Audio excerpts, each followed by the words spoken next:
오늘 우리에게 주신 하나님의 말씀은 요한복음 16장 31절에서 33절입니다.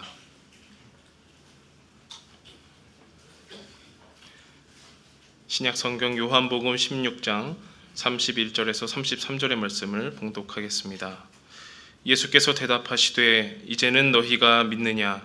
보라, 너희가 다 각각 제 곳으로 흩어지고 나를 혼자 둘 때가 오나니 벌써 왔도다. 그러나 내가 혼자 있는 것이 아니라 아버지께서 나와 함께 계시느니라. 이것을 너희에게 이르는 것은 너희로 내 안에서 평안을 누리게 하려 함이라. 세상에서는 너희가 환난을 당하나 담대하라. 내가 세상을 이기었노라. 아멘. 오늘은 불안이라고 하는 주제를 가지고 우리가 하나님의 말씀을 비추어 생각해 보려고 하는데, 불안을 다루는 것은 우리가 함께 예배하는 저나 여러분들이나 불안한 삶을 살지 않도록 하기 위함인데, 이 설교를 잘 할 수 있도록 하기 위해서 지난 한 주간 제가 되게 불안했습니다. 잘해야 될 텐데 이게 어려운 주제를 잘해서 조금이라도 불안한 마음을 내려놓도록 해드려야 될 텐데 하는 마음 때문에 지금도 굉장히 불안한데요. 뭔가 모순이 아닌가 하는 생각이 좀 듭니다.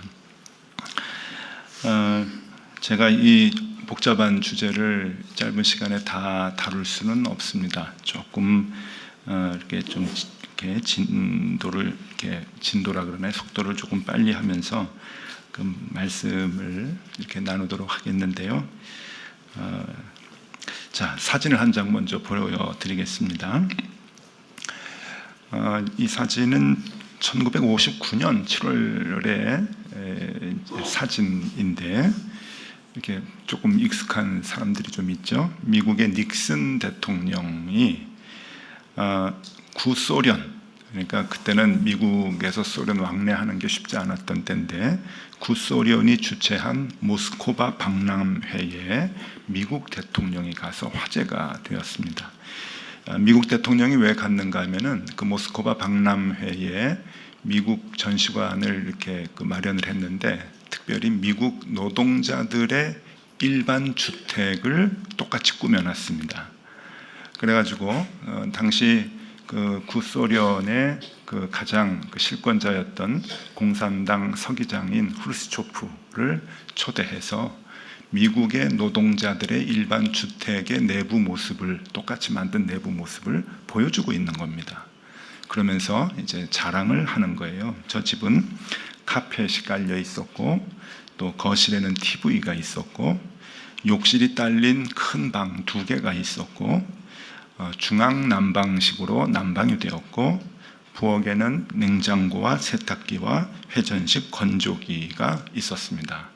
그리고서는 이 닉슨 미국 대통령은 이것이 보통 노동자들이 살고 있는 집이다라고 자랑을 하였습니다.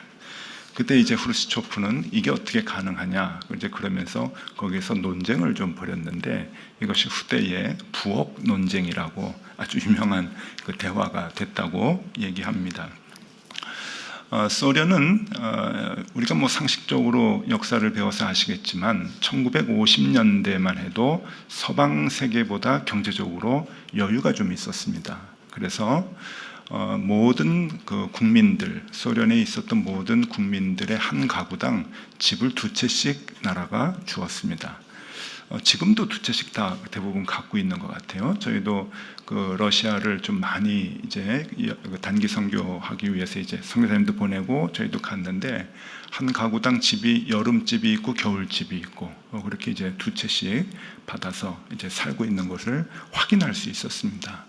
그리고 50년대에는 넉넉하게 보급이 되고 그렇게 이제 평생을 살았기 때문에 그 당시에 러시아 사람들의 삶 속에 불안이라고 하는, 삶의 뭐 직업이나 노후나 이런 것 때문에 불안이라고 하는 마음은 전혀 없었다라고 하는 것인데, 그 불안이 이 모스크바 박람회를 통해서 미국이 이제 약오를 이기 시작하면서 이제 불안한 마음이 시작이 됐다라고 하는 그런 의미의 이제 사진입니다. 불안이 없는 삶을 살 수가 있을까? 모든 사람들의 소망일 것입니다. 결국 이런 문제들 때문에 종교가 있는 것이다 라고 종교 사회학자들은 주장을 하죠. 그런데 종교 외에는 이 불안의 문제는 해결되지 않을 것이다 라고 그동안 많이 여겨왔습니다. 왜냐하면 궁극적으로 죽음의 문제가 주는 불안이 인간들에게 있기 때문에 이 죽음의 문제는 종교 외에는 풀어줄 수가 없어서 결국 이 불안은 종교로 해결해야 된다라고 하는 것이 일반적인 상식이었습니다. 그러나 여러분, 최근에는 이 불안을 해소할 수 있는 방법을 사람들이 꽤 많이 연구를 합니다. 많은 분야에서 연구를 하고 있는데 참 이 학문의 발전이라고 하는 것은 참 대단해서 불안이 왜 생겨나게 되며 어떻게 이 불안을 없앨 수 있는가라고 하는 그 방법을 굉장히 많이 지금 찾아냈습니다. 그러니까 종교가 아니더라도 세상적인 연구와 그러한 그 노력으로도 이 불안의 문제를 많이 해소했다라고 이제 보는 것이죠.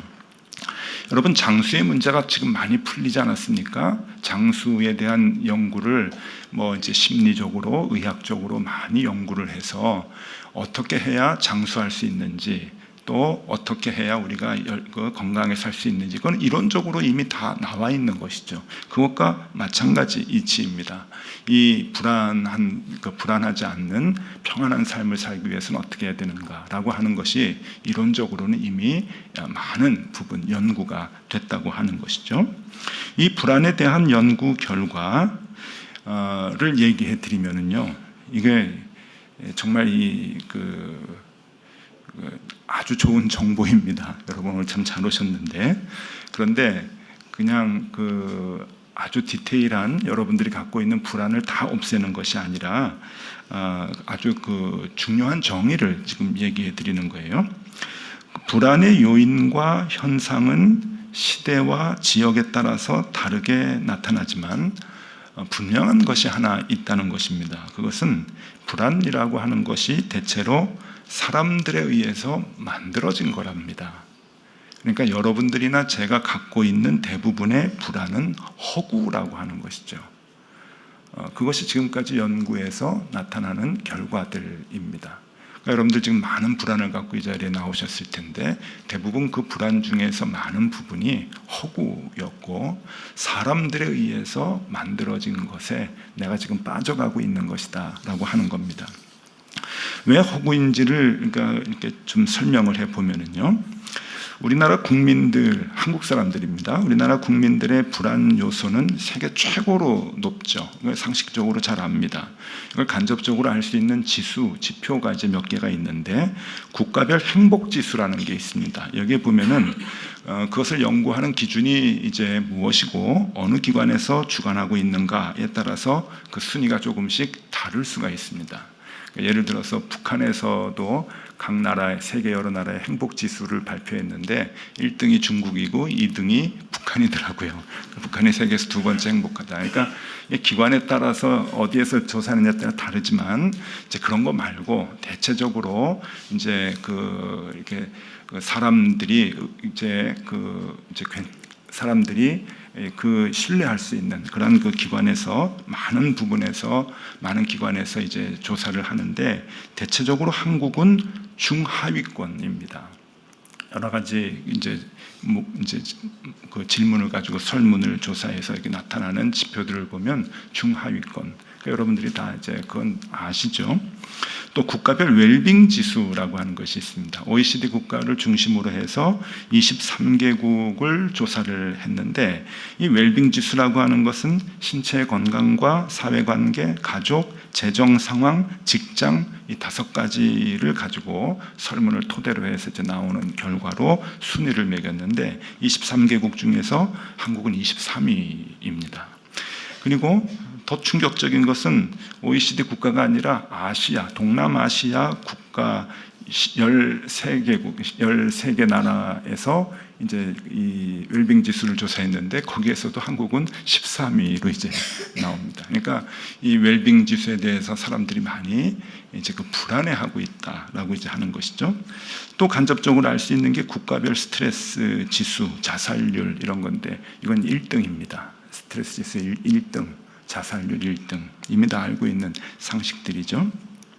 이런 것들을 보면 한국 사람들은 크게 이제 불안을 느끼고 있다라고 하는 삶의 불안이 늘 이제 쫓아다닌다라고 이제 볼 수가 있는데, 한국 사람들의 불안 요소가 무엇이냐 보면은 세대별로 조금 차이가 날 수 있습니다만은, 오늘 여기에 이제 모이신 분들을 이제 기준으로 해서 좀 보면 40대 이후의 사람들의 큰 이제 그 불안에 영향을 주는 이제 그 요인이 뭔가 하면 몇 가지가 있는데, 아마 여러분들 비슷하실 겁니다. 저나 여러분들이 갖고 있는 실업, 노후, 그다음에 가족 부양, 그리고 자녀 교육, 이런 것들이 우리들을 이제 불안하게 한다는 거예요. 한국 사회에 40대 이상의 중년 남녀들에게 있어서 이제 스트레스를 준다라고 하는 것이죠. 근데 여러분, 아까도 얘기했지만 이 불안은 사람들이 만들어낸 허구다라고 하는 것이, 한번 보십시오. 지금 한국의 40대 이상의 중년이 가장 크게 불안을 느끼는 실업과 노후와 가족 부양과 그리고 교육에 대한 이 문제들을 놓고 볼 때, 아까 사진에도 보여드렸듯이 구소련, 그러니까 러시아의 1950년대, 60년대를 한번 이렇게 생각을 해보면은, 가구당 집을 2채씩 주고, 그 다음에 먹을 것, 입을 것을 보급을 해주고, 죽을 때까지 이제 먹을 것을 배급을 하고, 또 무상으로 교육을 시켜주고 하는 그러한 그 사회적 시스템이 된다고 한다면, 실업과 노후에 대한 불안은 없게 되는 거죠. 실제적으로 그 당시에 소련에 있었던 국민들은 그 부분에 있어서의 불안은 없었다고 합니다. 그러니까 이게 우리가 사회주의로 돌아가야 된다는 그런 얘기가 아니라, 제도에 의해서 느끼는 불안들은 얼마든지 없앨 수 있다고 하는 얘기예요. 그러면 뭐 러시아처럼 돼야 되느냐? 아닙니다. 여러분, 우리도 수십 년 전만 해도 대가족 시대 문화 가운데서 살았습니다. 저도 16명 가족 가운데서 살았는데, 제가 어렸을 때만 해도 제가 나이가 많으면 부모님을 반드시 모셔야 된다고 하는 생각 속에서 컸습니다. 그리고 예전에 100년 전, 200년 전에 우리의 선조들은 다 그렇게 살았죠. 그러면 그런 문화가 당연시 되는 시대에 노후 문제로 스트레스 받는 사람은 없는 거예요. 그리고 가족을 부양해야 된다라고 하는 것에 대해서 불안한 마음을 갖고 살아가는 사람들은 없는 것이죠. 그러니까 이게 사람들이 만들어 놓은 사회적 변화, 그리고 제도, 이런 것에 의해서 새롭게 형성되고 만들어지는 불안이 우리의 삶을 힘들게 한다라고 하는 겁니다. 실업과 노후와 부양에 대한 불안은 이 시대에 어쩔 수 없이 오는 그러한 불안의 요인이라고 얘기하지만, 그것이 아니라는 거죠. 지금도 제도를 통해서 얼마든지 바꿀 수 있는 기준들이고, 그것을 열심히 하는 부분이 복지라고 하는 것이죠. 이 복지가 사람들의 불안을 해소시키기 위해서 애쓰는 제도의 개선을 얘기하는 것이 이제 복지 아니겠습니까? 그런데 이 제도의 개선도 개선이지만, 개인의 결단으로도 이 불안의 요인을 바꿀 수 있다고 하는 겁니다. 예를 들어서 이번에 이제 설교 준비를 하면서 세대별로 스트레스 지수 이렇게 쭉 보니까, 젊은 사람들은 취업도 이제 그 스트레스가 많고요. 의외로 미세먼지 스트레스가 많아요. 그러니까 이제 젊은 주부 같은 경우에 아이들 키우면서 미세먼지, 그러니까 환경에 대한 이 그 스트레스가, 불안 지수가 굉장히 높은데, 만약에 이제 미세먼지에 대한 불안을 없애려고 한다면 어떻게 해야 되느냐? 미세먼지가 없는 지역으로 이주하면 끝납니다. 개인의 선택이 있을 수 있는 거예요. 저는 일본에서 오래 살았는데, 일본 사람들의 지진에 대한 불안이 굉장히 높습니다. 그 사람들은 엄청난 스트레스를 갖고 있어요. 그 자연재해, 지진, 화산, 쓰나미 뭐 이런 거에 대한 스트레스가 많은데, 그러면 지진이 없는 지역으로 이주를 하면 됩니다. 개인의 큰 결단으로 뭐 이민을 간다든지, 그러면은 해결이 될 수 있는 문제들이라는 거예요. 그러니까 여러분, 이것만 알아도 조금 불안에 대해서 가벼워집니다. 제도에 의해서 사람의 불안의 마음이 바뀔 수가 있다. 컸던 것이 작아질 수가 있다. 또 개인의 결단에 의해서 그 불안이라고 하는 것이 없어질 수도 있다라고 하는 것만 알아도 이 불안이 필연적으로 우리의 삶에 쫓아오는 것은 아니구나라고 하는 생각을 하게 되는 것이죠. 내가 느끼고 있는 이 불안이 진짜 불안이 아니구나, 이거 허구구나라고 하는 것만 알아도 우리는 조금 마음의 평안을 얻을 수가 있는 것입니다. 그래서 여러분, 우리 시대 지금 최고의 사상가라고 얘기하는 프랑스의 알랑 드 보통이라고 하는 그 사람은 철학가죠. 불안의 원인을 여러 가지 얘기하면서 중요하게 이렇게 이제 봅니다. 개인적으로는 너무 기대가 있다는 거예요. 기대 수준이 있어서 그 수준으로 맞추기 위한 삶을 살기 위한 불안이 있고, 사회적으로는 경쟁을 부추기는 능력주의라고 하는 그 시대에 우리가 살고 있기 때문에 우리는 불안에서 헤어나오지 못한다라고 얘기를 하는데, 저는 그것이 맞다고 생각을 합니다. 경쟁 사회에 있어서 힘 있는 대열에 들어가고 싶어 하는 기대가 우리에게 있습니다. 그렇게 내가 이 사회에서 그래도 좀 괜찮은 사람들이 되고자, 높아지고자, 신분이 높아지고자 애쓰고 우리의 자녀들을 어떻게든지 교육시켜서 그 그룹으로 들어가게 하기 위한 기대, 그래야 인간 대접을 받고 사람들로부터 인정을 받고 사랑을 받는다라고 하는 그 마음이 우리들을 불안하게 하고, 개인적으로, 그리고는 사회적으로는 그렇게 살기 위해서 경쟁을 해야 하고 남을 밟고 올라가야 하는 그러한 사회 구조, 그 시스템이 우리를 많은 평안과 마음의 기쁨을 뺏어가게 한다라고 하는 것이죠. 경쟁 사회에 있어서 이 성취에 따른 불안의 해소 있지요. 근데 여러분, 이것이 얼마나 옳지 못한가 하면은, 그것이 나쁜가 하면은, 경쟁을 해서 그것을 성취해서 내 기대가 거기에 이제 올라가게 돼서 내가 갖고 있었던 불안이 해소되려고 한다면 더 많은 사람들의 불안이 가중되는 거죠. 그래서 그 많은 사람들의 불행과 불안을 담보로 하는 성취이기 때문에 경쟁 사회에서 경쟁을 이겨서 오는 그 불안의 해소는 의미가 없게 되는 것입니다. 우리 공동체 안에서 더 많은 불안의 요소들이 생겨나게 만드는 것이죠. 그래서 여러분, 일반 사회도, 그러니까 이 교회가 아닌 일반 사회도 이제 불안을 벗어나기 위해서 여기까지 이제 연구를 해왔고, 실제로 이 사람들이 만들어 놓은 이 불안의 요소들을 많이 바꾸기 위해서 지금 애를 쓰고 있습니다. 그러면 이제 우리는 그리스도인입니다. 하나님을 믿는 사람들인데, 하나님을 믿는 그리스도인들은 어떻게 해야 하느냐? 여러분, 세상 사람들도 지금 문제의식을 느끼고 이런 일에 애쓰고자 하는데, 하나님의 사람들은 이 일에 앞장서야 하는 것이죠. 그렇게 그 일에 힘쓰면서 먼저 살아야 되는 것이죠. 이미 하나님께서 말씀을 통해서 우리에게 얘기해 주셨는데 오래도록 잊어버리고 있었거든요. 그 귀한 우리의 사명을 다 잃어버리고 있었는데, 이제는 그 일을 우리가 앞장서서 이 땅에서 해야 하는 것이죠. 그러니까 신앙적인 용어로 이것을 좀 표현을 하자면, 하나님께서 창조하신 창조의 세계 질서를 보존하는 일에 우리가 힘을 써야 하는 거예요.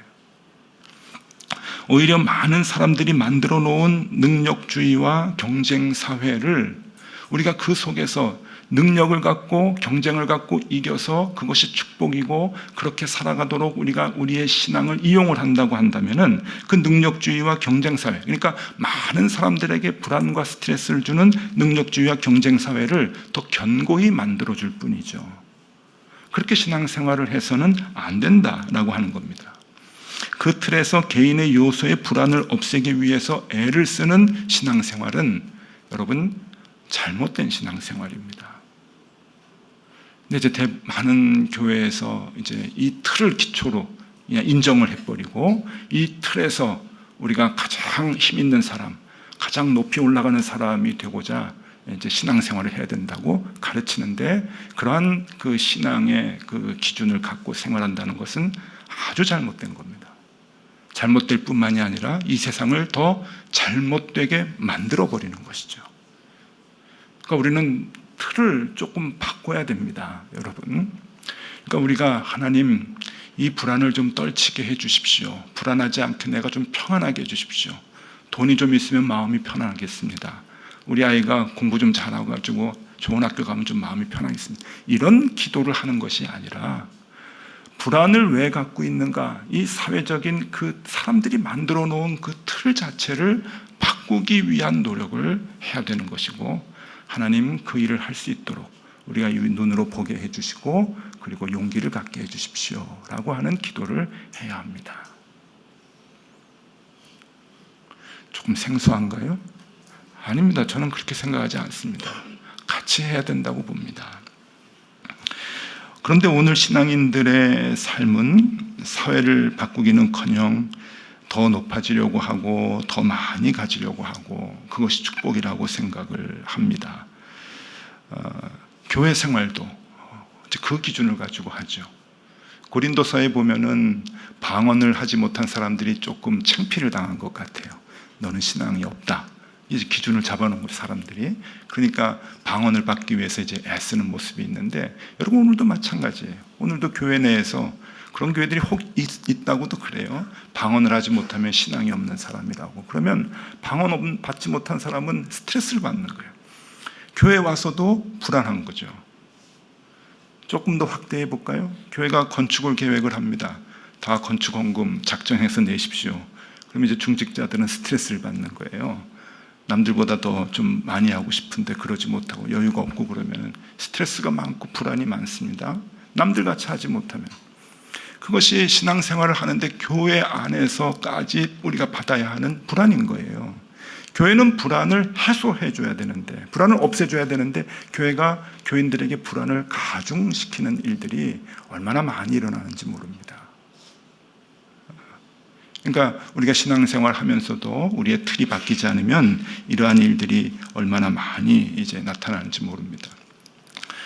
저도 그 미숙했을 때가 있었습니다. 그렇다고 뭐 지금이 성숙한 건 아니지만, 그 예전에 이제 목회할 때는 출석 교인이 몇 명이나 됐나, 이제 주보에 출석 인원이 나오잖아요. 그러면은 우리는 또 높은 뜻 승리교회에서 분립을 해서 처음에 4교회로 분립이 됐는데 자꾸 비교가 되는 거예요. 그래서 이렇게 교인들이 많이 오셨구나. 그래가지고 기분이 이렇게 좋다가도 통계가 나와서 다음 주 주보에 다른 교회하고 비교했을 때 조금이라도 적으면 불안해지는 거예요. 이게 무슨 삶이, 이런 삶이 있어요. 하지 않아도 될 불안이 우리 가운데 있는 거예요. 우리가 아닌 게 목사한테도 있는 거예요. 그래서 덕서에 오면서 이제 몇 명이 모였는데 다 빼버렸죠. 그리고 아예 뭐 신경을 안 쓰고 합니다. 그 부분에 있어서는 불안이 없습니다. 교회를 성장시켜야 된다. 다른 교회는 어떤데 우리는 어땠다. 이웃 교회는 어떤데 우리는 어떤다. 여기에 대해서 다 내려놓기 시작을 하니까 여러분 평안해요. 그만큼 평안한 거예요. 그러니까 거기에서 경쟁에서 이겨서 불안의 요소를 없애는 것은 잘못된 겁니다. 그러면 다른 사람들은 더 많은 불안이 가중되는 것이죠.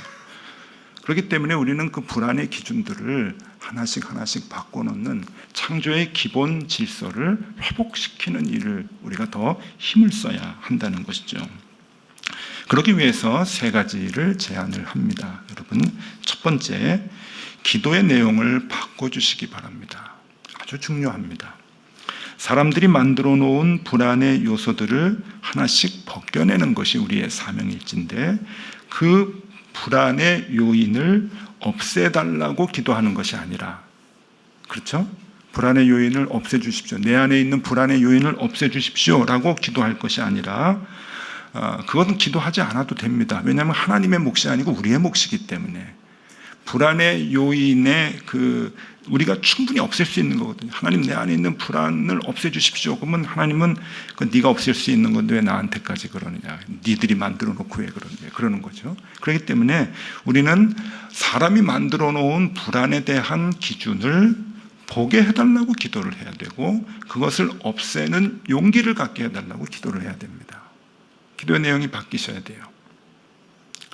하나님, 우리 애가 공부 잘 안 돼가지고 나 불안합니다 하는 그러한 기도를, 그래서 공부 잘하게 해주십시오 하는 그 기도를 할 것이 아니라, 하나님 장사를 하는데 돈이 잘 안 벌립니다. 돈을 좀 잘 벌어서 그래도 좀 잘 편하게 좀 윤택하게 나도 좀 살아보게 해주십시오 라고 기도할 것이 아니라, 우리가 이 사람들이 만들어 놓은 그 기준, 돈이 있으면 잘 산다, 돈이 없으면 못 산다라고 하는 그 기준이 사람들이 만들어 놓은 잘못된 기준임을 보게 해달라고, 그리고 그 기준을 바꾸는 일에, 조금씩 바꿔나가는 일에 용기를 갖게 해달라고 기도를 해야 되는 것이죠. 그 마음이 우리에게 필요합니다. 자, 하나 이제 앞에 글을 하나 좀 띄워보겠는데 한번 보십시오. 가난한 사람은 죄가 많고 부패했으며 게으르고 어리석음 때문에 가난한 것이다. 어떠세요? 동의가 되십니까? 여러분들은 그래도 좀 성숙해 하셔서 저게 동의가 안 된다 그렇게 생각하시겠지만, 일반 교회 문 열고 이제 밖에 나가면 많은 사람들, 치열하게 경쟁사에서 살아가는 사람들은 대부분 많이 동의를 합니다. 자본주의 사회에서. 근데 저런 생각을 꽉 갖고 주입시키고 이렇게 가르치는 그런 그 사회에서 가난한 사람들은 굉장히 불안하죠. 뭔가 돈을 좀 많이 벌지 못하고 내가 돈이 갖고 있는 재산이 많이 없으면 굉장히 불안한 삶을 살게 되는 거잖아요. 그런데 이것을 사회적으로 이 기준을 조금 이제 바꿔보겠습니다. 한번 이렇게 바꿔보겠습니다. 가난한 사람들의 책임이 아니며, 가난한 사람들은 사회에서 가장 쓸모 있는 존재다. 가난한 사람들이 사회 곳곳에서 많은 일들을, 아주 디테일한 일들을 다 감당을 해요. 그 사람들이 없으면 사회 시스템이 돌아가질 않죠. 그렇기 때문에 그 사람들은 우리 사회에서 가장 소중한 존재이다 라고 하는 기준을, 가치관을 우리가 살고 있는 모든 사람들이 갖고 있게 된다면 가난한 사람들의 불안의 요소는, 지수는 많이 떨어지는 거죠. 여러분 사실 그렇지 않겠습니까? 우리 아이가 뭐 공부를 잘한다 못한다, 그것 때문에 부모님들 많이 불안해해요. 근데 왜 공부만 가지고 얘기합니까? 아이들 각자에게 하나님께서 주신 달란트가 있는 거예요. 그 달란트가 소중하고 그 달란트대로 살아갈 수 있도록 하는 것을 우리가 소중히 여긴다고 하면은, 공부 하나 그 분야에 대해서 잘하고 못하는 것에 대한 불안함이 많이 해소가 될 수가 있는 거죠. 그렇기 때문에 이 학교도 책임이 있는 겁니다. 교육기관 다 책임 있는 거예요. 부모님도 마찬가지고. 그러니까 그리스도인은 이것들을 바꿔나가야 되는데, 우리 기도의 제목이 바뀌어야 되는 거죠. 하나님. 그래서 여러분, 덕소고등학교를 위해서 기도할 때도 기도를 우리가 잘해야 됩니다. 덕소고등학교가 명문학교 많이 보내가지고 이 지역에서 톱이 되게 해서 그렇게 명문이 되게 해주십시오 라고 하는 기도는 의미가 없어요. 그 기도는 덕소고등학교가 아이들을 잘 교육해서 한국의 교육의 시스템을 많이 바꿀 수 있고 영향을 줄 수 있는 그런 학교가 되게 해달라고 기도를 해야 되는 거죠. 그게 우리의 기도가 돼야 되는 겁니다. 우리가 여기에 들어온 목적이 되는 거고요. 자, 두 번째입니다. 두 번째, 함께 해야 합니다. 함께 가기. 이스라엘 백성들이 광야 40년을 견딘 이유는 함께 갔기 때문입니다. 여러분 생각해 보십시오. 광야의 사막길을 혼자 40년을 걷는다? 불가능합니다. 40년이 아니라 한 달도 못 갈 것입니다. 그럼에도 불구하고 40년을 간 이유는 그들은 같이 갔기 때문이죠. 하나님께 죽여달라고 호소했던 에스겔, 로뎀나무 밑에서 하나님께 죽여달라, 이제 다 했습니다 라고 했던 에스겔은 혼자였기 때문에, 혼자라고 여겼기 때문에 그렇게 불안했던 것이죠. 그러나 함께였다면 그러한 불안의 마음은 없을 것입니다. 누가복음 10장에 보면은 70인 제자를 훈련시켜서 파송하는 예수님의 모습이 나오는데, 그때 둘씩 보냅니다. 짝지어 보냅니다. 왜 그럴까요? 그것은 혼자 가면 불안하기 때문이죠. 그래서 여러분, 이 모든 일들을 감당해 나갈 때 혼자 하는 것이 쉽지가 않습니다. 그래서 함께 하는 거죠. 그래서 교회 공동체를 만들어 주신 겁니다. 교회 공동체가 너무 크니까 목장을 만들어 주신 거죠. 그래서 교회의 목장은 얽어매기 위함이 아닙니다. 관리하는 조직이 아닙니다. 교회의 목장은 여러분들이 갖고 있는 불안을 감소해 주는 모임입니다. 그래서 함께 이 사회의 불안의 기준들이 변해가고 있는 사람들과 함께 하면서 그 불안의 모습들이 해소가 돼야 되는 것이죠. 그래서 이 목장에서는 하나님께서 만들어주신 창조의 질서를 얘기해야 되는 거예요. 어떻게 해야 부동산 증식을 하고, 또 어떻게 해야 그 분양을 받고, 어떻게 해야 어느 학원에 보내야 애가 공부를 잘하고 누가 잘 가르치고 하는 그러한 정보를 서로 주고 나누면은 불안이 가중되는 거예요. 불안이 해소가 되는 게 아니라 불안이 가중이 되는, 목장만 갔다 오면은 더 불안해지는 거예요. 우리 집은 돈도 없고 청약 예금도 없는데 이제 이렇게 되면은 저 집은 그런 거 잘 해가지고 뭐 집도 2개고 3개고 그러면 엄청난 불안이 오는 거죠. 사람이 만들어 놓은 불안을 더 불안해서 교회 안에서조차 불안을 더 가중시키는 그런 모임들이 되고 마는 건데요. 여러분, 목장이 그러면 안 됩니다. 목장은 하나님을 얘기해야 되는 거예요. 바뀌어 나가야 할 기준들을 얘기해야 되는 거예요. 어떻게 바꿔 나가야 할 것인가를 얘기해야 되는 거죠. 그래서 우리가 갖고 있는, 나뿐만 아니라 이 사회 모든 사람들이 갖고 있는 불안을 낮춰주는 일들을 우리가 감당을 해야 하고, 또 세상적인 기준으로 내가 너무 빠져 있어서 불안해하다가도 그런 사람들을 만나면서 나의 불안을 낮출 수 있는 모임이 목장 모임이 돼야 되는 거예요. 교회가 돼야 되는 것이고, 그래서 함께 가는 것은 중요하다라고 하는 것이고요. 세 번째 이제 마지막인데요.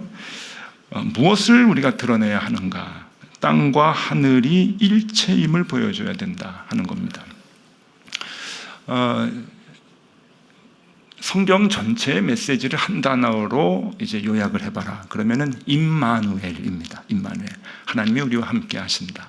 그래서 임마누엘을 얘기해 주셨고, 구약은 임마누엘을 예언해 주셨고, 신약은 임마누엘이 이루어진 것이죠. 임마누엘, 하나님이 우리와 함께 하신다 하면서 하나님께서 직접 육체의 몸을 입고 이 땅에 오셨습니다. 그분이 이제 예수 그리스도이시죠.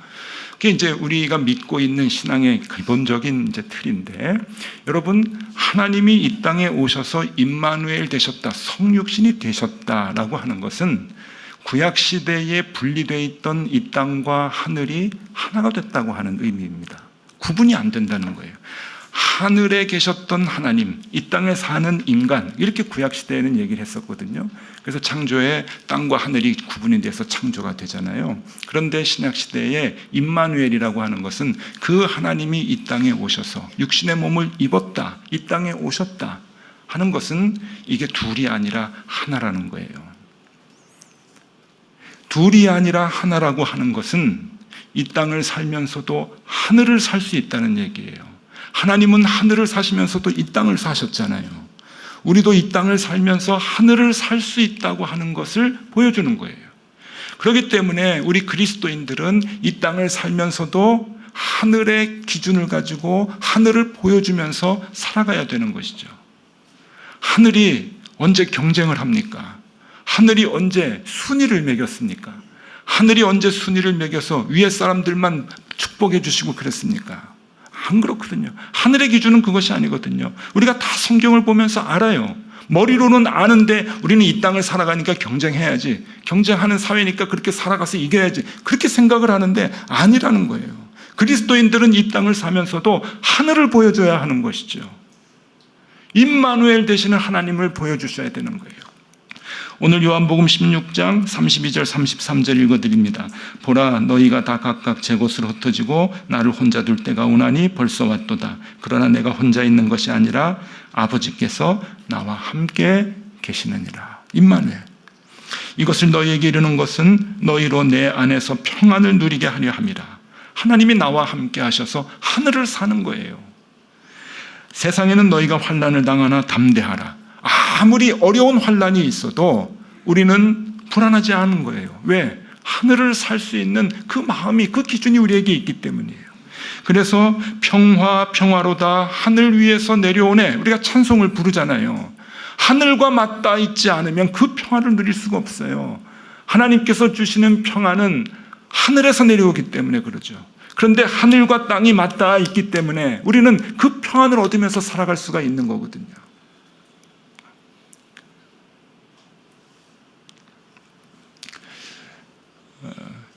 영성이라고 하는 게 여러분, 옛날에 그 영성이라고 하는 정의는 세상과 구별된 종교적 사고와 행위라고 합니다. 영성이 뭐냐? 세상과 구별된 생각이나 행위.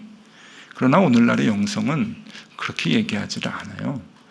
오늘날 영성도 이제 학문적으로 많이 이제 발전을 했는데, 오늘날의 영성은 이 땅과 하늘이 구분되지 않게 사는 것. 그게 영성입니다. 이 땅에 살면서도 하늘을 사는 것을 보여주고 내가 하늘의 기준을 가지고 살아가는 것. 그것이 영성이라고 하는 거예요. 요한복음 14장 27절 마지막으로 읽어드리고 오늘 말씀을 마치도록 하겠습니다. 평안을 너희에게 끼치노니 곧 나의 평안을 너희에게 주노라. 내가 너희에게 주는 것은 세상이 주는 것 같지 아니하니라. 너희는 마음에 근심도 말고 두려워하지도 말라. 여러분, 불안의 기준을 바꿔나가는 것, 다 허구입니다. 바꿔나가는 삶을 살아야 합니다. 죽음에 대한 스트레스도 많은데 하늘과 땅이 맞닿아 있다는 것만 확실히 알면 죽음에 대한 불안에 그 스트레스가 굉장히 낮아집니다. 자꾸 사람들이 하늘과 땅을 이분법적으로 구분해 놓고 죽으면 끝난다라고 얘기하니까 죽음이 두려운 거예요. 우리는 하늘과 땅이 맞닿아 있는 하늘을 사는 사람들인데 죽음의 위협 앞에서도 우리는 그 불안을 이겨낼 수가 있는 거죠. 우리의 삶에 엄습해 있는 많은 불안들을 하나님 의지함으로, 하나님의 말씀으로 대부분 많이 소멸시키고 주님께서 주시는, 하늘에서 주시는 평안을 누리며 살아가는 저와 여러분들이 다 되실 수 있기를 바랍니다. 기도하겠습니다. 하나님, 우리의 기도가 불안을 이기게 해달라는 기도가 아닌 이 땅과 하늘이 함께 있음을 깨닫게 해달라는 기도가 되게 하여 주시고, 불안을 느끼게 하는 잘못된 기준을 하나씩 바꿔나가는 일에 용기를 달라고 우리의 기도가 바뀌게 하여 주옵소서. 덕소의 시은소 믿음의 공동체를 세워주셨사오니 함께 이 일을 감당해 나갈 수 있도록 우리 교우들을 하나로 묶어 주시옵소서. 그리하여 마침내 주님이 주시고자 하는 참된 평안을 우리가 누리게 하여 주시옵소서. 예수 그리스도 이름으로 기도드리옵나이다. 아멘.